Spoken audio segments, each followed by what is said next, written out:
Пожалуйста, Геннадий Маркович Резник.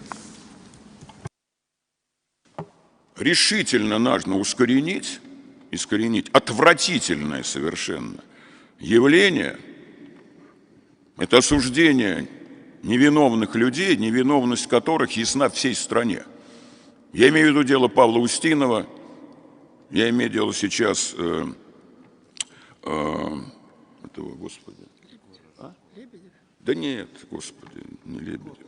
Да. Котов? Нет, не Котова. Что? Дениса. Так, вылетел из головы возрастное. Ну, только что вообще осудили году, значит, за, соответственно, там, значит, призывы к экстремизму. Значит, причем это интересно.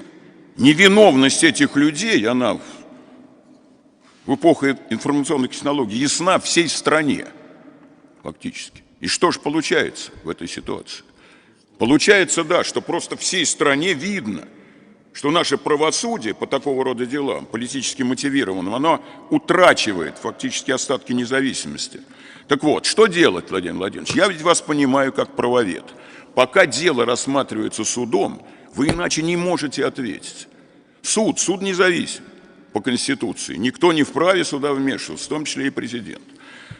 Выход, знаете, какой, Владимир Владимирович? Выход такой, чтобы эти дела не оказывались на судейском столе. Вот до судебной стадии. И здесь, я полагаю, наш Совет может внести существенный вклад, заметный. Мы очень редко обращались к вам по такого рода делам. Я помню, в прошлом году по абсолютно неосновательному осуждению известного правозащитника Льва Пономарева, административному. Вы готовитесь и обращаетесь, естественно, в ведомство.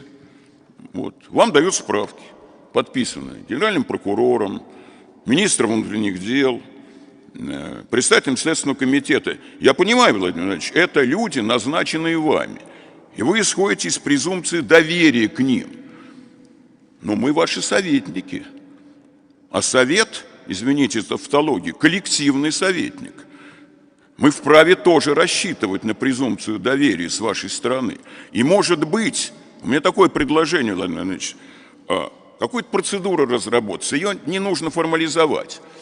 Но, может быть, вот сказать, у кого-то из заместителей руководителя администрации президента, если обнаруживается противоречие между позицией ведомств правоохранительных и позицией Совета, может быть, такую процедуру простую, чтобы мы садились вот как раз за стол, третейский судья у нас будет, один из руководителей администрации президента, может, Сергей Владимирович, может, кто-то другой, и чтобы мы, соответственно, обменивались нашими взглядами и нашими доводами.